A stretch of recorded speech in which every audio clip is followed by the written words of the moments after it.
The concept of sustainability has always been central to Indigenous cultures. North Americans believe that you consider the impact of your actions on the next 7 generations. And in Australia, there's a worldview amongst many Indigenous people that you don't inherit the land, you hold it on trust for future generations. This interconnectedness is also seen in our totemic systems. In the Eualeyai and Kamillaroi nations into which I was born, we have 3 totems. And there's always this special responsibility that you have towards your totem. We have a personal totem that reminds us that we're connected to our environment. We have a clan totem that reminds us that we're connected to other people. And we have a spiritual totem that reminds us of our connection to the spirit world and, importantly, to our ancestors. There are other wisdoms within Aboriginal culture. One is that we're all connected to our environment and we have a responsibility to protect it. There are heated debates about climate change, and while I'm personally persuaded by the science, it's always puzzled me that we require scientific proof before we feel that there's a need to protect our environment. We have that responsibility because we need to ensure that the air that we breathe and the water that we drink are clean. We need to make sure that our ecosystems are strong. And whether we live in the country or live in the city, everything we eat comes from nature, and we owe it, when we take from it to sustain ourselves, the respect to work to make sure that ecosystems are vibrant, strong and cared for. Another lesson from Indigenous culture is that we need to listen to the wisdom of our elders. And another lesson that I find very empowering is that women are not inferior. And despite the popular accounts in the press of Aboriginal culture as violent and tolerant of violence against women, that doesn't reflect my experience within the Aboriginal community or the values within my culture.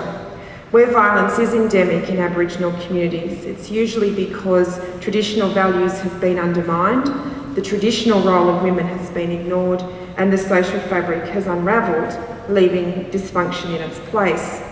But in Eualeyai and Kamillaroi nations, women had separate roles to men, but were not subordinate in the way that they are in Western culture. There was men's business and women's business, but there was no sense of inferiority. In fact, in our culture, women had the primary control over spiritual life in our community. They would decide where children were conceived and born, decisions that would affect the child's spiritual responsibilities throughout their lives. In our culture, the creation spirit was female, so God really was a woman, and decision-making wasn't gendered. So these wisdoms are part of the value system that I grew up with, and they're values that I believe in, and I'm proud to be part of a culture that embraces these ideals as part of its worldview. But these Aboriginal cultures in Australia are not sustainable without protection.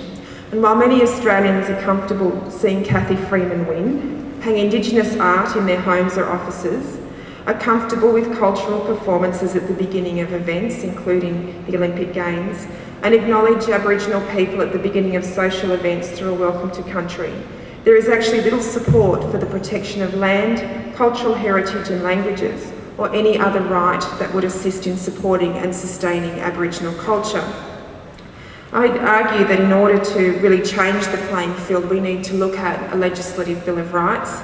But I also think when we look at the vulnerability of rights like the Racial Discrimination Act and its easy repeal in relation to the most vulnerable at political whim, that perhaps we also need to rethink some of the assumptions made by the framers of the Constitution.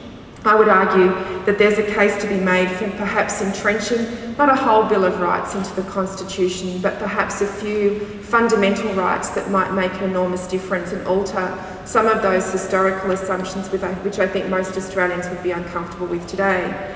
So, for example, we could simply entrench a right to due process before the law, a right to equality before the law, and a right to non-discrimination. The final observation I wanted to make is that I think it's become a generally accepted aspiration that we want to close the gap on Indigenous socioeconomic disadvantage. And I'm going to assume that that's agreed ground, but I think one of the things that's been lost in the language of close the gap is that while socioeconomic disadvantage is something that all Aboriginal and Torres Strait Islander communities are keen to overcome, that isn't the only goal that we have. just as important to us as the maintenance of our culture. And in the Close the Gap language and its focus, its policy focus, we don't see policies that are protecting culture, heritage and language, and I think we need to move back to that. I think that for me, when I think about what sort of future I want, I'd like to see one where the Indigenous cultures of Australia become the central cultures of this country, that all Australians feel that Indigenous cultures are a part of our heritage. But that won't happen unless we protect Aboriginal cultures and other precious things. And in order to do that, we need a culture of rights. Thank you. We have to be absolutely determined that we should not lose our Indigenous culture, because this, I don't know if any, I always think this is one of the great resources that Australia has, that to have this hunter-gatherer society that's been here for 30 to 50,000 years and it's pristine and still in some senses, and we have that society, and it gives us great insight into the way hunter-gatherers lived and protected their environment.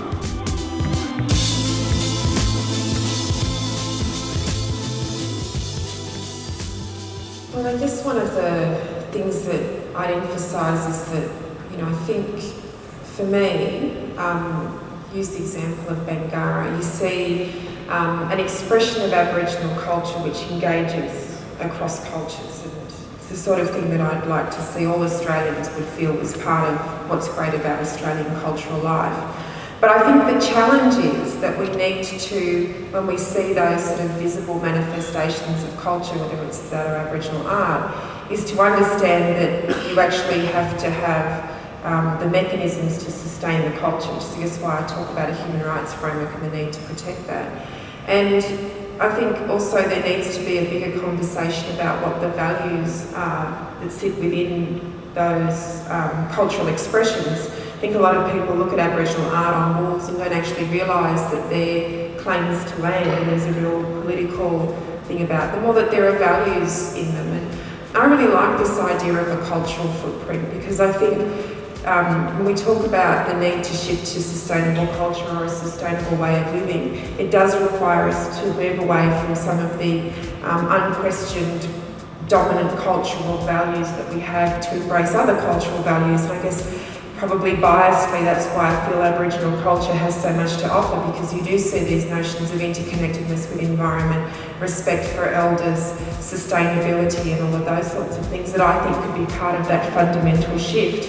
There are Indigenous cultural values, but we don't have a monopoly on them. There are a lot of other cultures that have them, but I don't think we see them enough in Western culture. I guess I would say that perhaps the first easiest way to start having conversations about culture and cultural values and cultural shift is through the arts. It's a place where people feel very comfortable, perhaps more so than when we talk sort of hard politics and rights.